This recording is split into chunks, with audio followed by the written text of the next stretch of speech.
की कहल जाए बेटवा सुन लिए।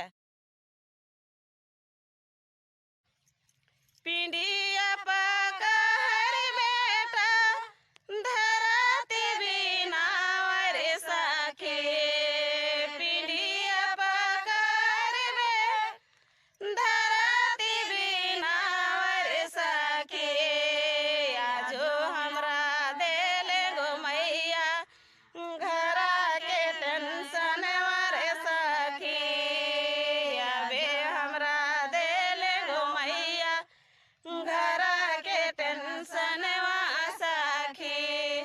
तो बेटिया की करला तोनी जरूर ध्यान से सुनी।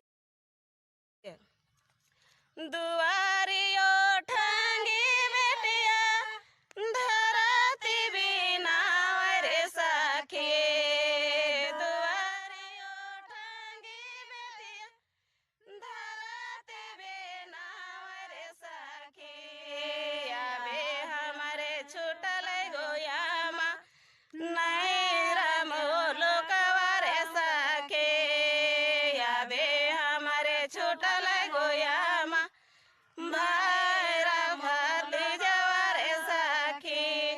तो जाल माए बाप रहतो ताल बेटी कभी नहीं कहतो कि हम नैहरा नहीं जीव, कहीं भी गेल रहतो कोई जगह, लेकिन कहतो कि जाई मैया के बेटी भेंट कर ले। तो अब देख लियो पुतैया की कहल जा रहे। गली